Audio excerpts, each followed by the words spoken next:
Now that is one hunky dog and one hunky officer too. Definitely. And equally gorgeous. Thank Say you. hi to Kathy, and we are here in Fairfield on the Turnpike at your wonderful Country Cow Deli, which Thank this you. time, because we were here a little earlier. Yeah, like about a month ago, I for think. Bully Yeah. Breed Rescue. But last time we didn't get one of your specialties, your bacon and egg sandwich. Oh, I you have to missed get that. out. You've got to get that before you leave Well, today. that's not why we're here. You have a wonderful fundraiser going on. Yes. And of course, we saw two of the people that would benefit the officers. So, Yes. on a serious note, what is this all about, Kathy? Well, the Fairfield K9 unit is not funded by the town. It's not in the budget. So they operate solely on corporate and private donations. So we try to do a couple of these fundraisers here a year in my parking lot. There's a big walk on the beach every year. They get involved with like the car show at the high school. There's all kinds of events around town where they will show up looking for donations because the dogs are, we need the dogs and we need money to maintain the dogs. And a big part of this also is you have a special kind of twist here. Yes. A really cute pink car with a lot of meaning behind it. I want to walk over there. It's a pink Every van. year, the town of Fairfield and a lot of businesses get involved with the Pink Pledge, breast cancer awareness, stuff like that. The police department actually has this year they have two of their cars wrapped. And when they launch the Pink Pledge at the beginning of October, there's a big thing at Town Hall on the green. And cancer survivors and people going through treatment, whatever, family members come out, they sign the car. Everybody in this town just literally raises tens and tens of thousands of dollars. Because your mom signed the car. Yep, and my aunt, both are cancer survivors. And it's for what you do. I mean, you put together these fundraisers, and they're a huge help. And for those who turn out, and we have a good turnout here, people are coming and going. We'll talk to, is it Officer? That's Officer Kevin Wells, and he is a handler for Jagger, and he also has the retired dog Ruger. You know, some people think, oh, did that dog just come like that? But you worked with your partner a lot. They come with what we call they come as a green dog, and that means that they have no training at all. Okay. So they don't have obedience, they don't have any narcotics, no tracking, and we begin by starting a bond with the dog. And once we establish that bond, then we start training from everything from obedience to tracking to narcotics to apprehension work. And we're we talking do that as all a the team. time.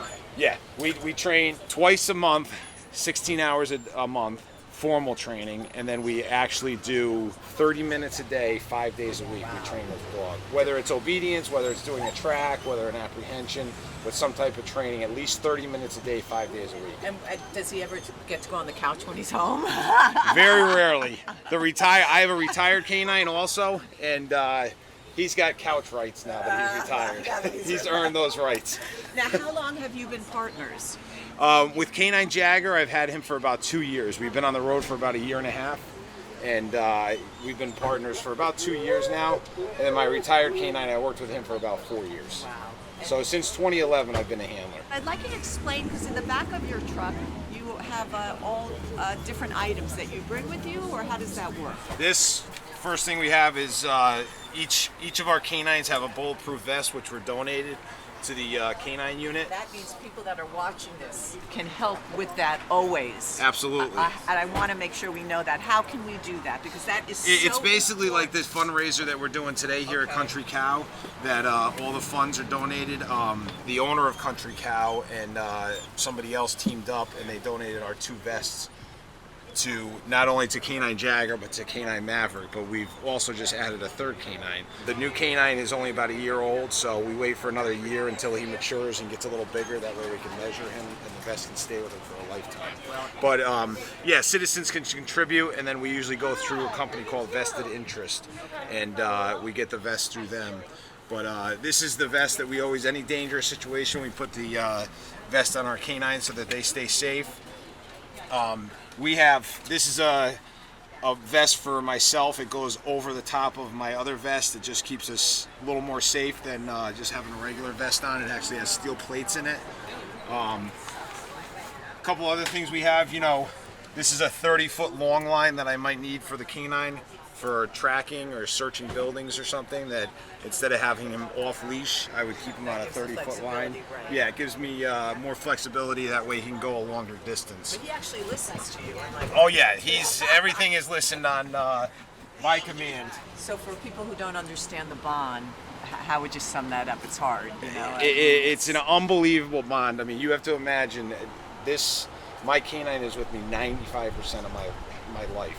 You know, the only time that he doesn't come is if I go out to dinner or something. He is with me all the time, every day at work, every day at home, and I'm out doing yard work in the yard. He's out there playing with sticks and being just a regular pet. So we actually met you earlier, Yep. you know, in Couple Fairfield weeks ago, at the yeah. big parade, and did a little piece on you, which was really wonderful. People enjoyed it. And the thing that people ask me the most about, besides if you were single, but this is a dog perfection. They were curious about the fact that these dogs, Maverick included, work because it's a play drive. Yep. You explain that. Yeah, so what we do when we get the new dogs is we test them out as far as what we look for ball drive or toy drive, and what that means is the dog's desire and ability to work for a reward. So one of the things that we'll do is we'll take a ball, kind of tease them up, and then we'll hide a ball or a tug toy or whatever the toy is that the dog really enjoys playing with, and watch the dog's ability and desire to search for that toy. If they don't have it, they're not going to make a good working dog, because we want these dogs working and doing whatever they can to get their reward, whether that be tracking a person. When they locate a person, that's a reward for them. They get praise, they get a toy, or if it's a bad guy, they'll get an apprehension, and that's a reward for the dog. Same thing with narcotics detection. If these dogs are finding drugs, they're getting a reward toy. And just to reiterate the importance of having canines on a police force, Yep. I know that Maverick has made some really great apprehensions. Yep. And last time you were too shy, you didn't tell us, but he had just found someone Yeah, that it was actually in Westport, neighboring town to us. They had a guy that fled on foot after a traffic stop. When he fled, he dropped a firearm, in close proximity to the vehicle. Officer Wells was working at that time, and I had just been coming on to my shift. I was coming in early that day, and his dog did a really nice track all the way through some backyards, a pretty good distance, and located a jacket that the guy had been wearing. So I started at the jacket. My dog went up to the same area where his dogs lost the odor. We opened up a shed, and the dog started pulling hard to go into the shed as if there was somebody in there. When there's no response from anybody inside, nobody comes out, says I give up, we let the dog go in and search it out, and that's safer for us. He's much more equipped to go in there and use his nose rather than his vision. He puts his nose up, he starts smelling, and watching him, I knew that there was somebody in there, and then he ended up going down. The guy was hiding underneath a shelf. He apprehended him, and then we were able to take him out safely, take him into custody without any further incidents. Bravo. Again, it's talking about the importance of those vests that they're wearing, Yep. and why we're here today to help raise money. Yeah, they do a lot of things that we're not able to do. Now, if only they could drive your car. Yeah, exactly. Thank you. Yep, you got it. Now, Jake has a very interesting story He does. behind him. He does. Which is really what this is all about. You shared with me a YouTube video. Yes. But for those who haven't seen it, I'd like you to explain that, because it's really so important. A local family tragically lost their son due to PTSD a year ago. All right. And when they were raising money for PTSD awareness, they did a GoFundMe page, and they raised thousands of dollars. And last year at this fundraiser in November, a family friend came and approached us and said to Sergeant Irizarry, who's in charge of the unit, we would like to donate all of what we raised to the K9 unit, with one condition, that you name your next K9 after Jake.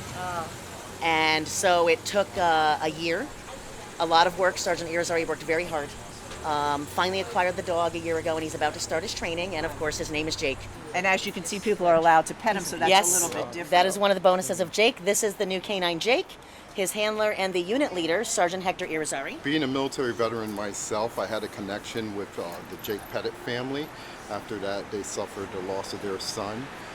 So it was last year here at a fundraiser at Country Cow, where one of Jake's friends approached me with the idea of having our next canine named after Jake Pettit. So I'm like, well, why stop there? I know that Jake Pettit was a big advocate of awareness with PTSD, so I was like, let's name him Jake. Let's get the PTSD message out there, and it's just taking off from there. No one in the state's doing this. So when I saw, because it's really Kathy special. forwarded it to me, because we were talking about the fundraiser and how we were Sure. coming today, and her wonderful role in all of this, by the way.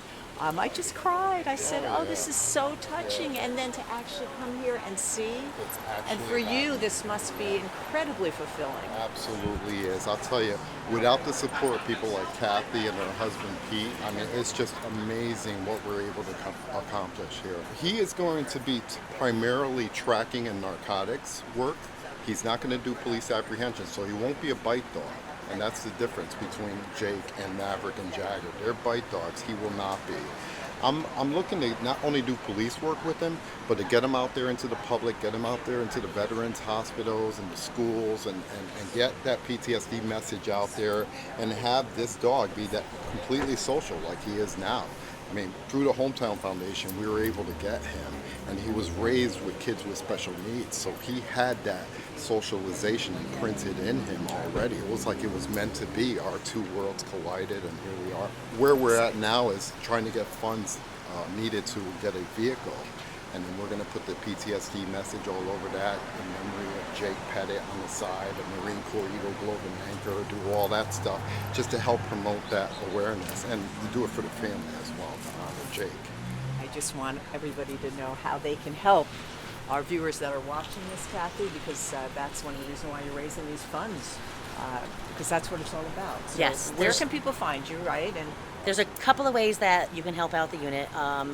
My business here, Country Cow, year-round has collections here. We're an official collection spot. You can also just mail anything to the Fairfield Police Department, which Okay. is, 100 Reef Road? 100 Reef Road, yep, Fairfield Police K9 unit, and you could send it attention my name, Sergeant Hector Irizarry. Okay. And it goes directly into the account, and every dime goes to the dogs, every dime. And without that, we wouldn't be able to function. And that's what's so important. People That's don't it. maybe understand that you need people to help. Otherwise, you would not be able to be here. Everything we do with these dogs, from training to the vet bills to the food, everything is covered by the donations. There's also, Lauren, if you could put up a link, if you go to the Fairfield Police Department's website, go into the K9 unit, Okay. there is a link for their GoFundMe page.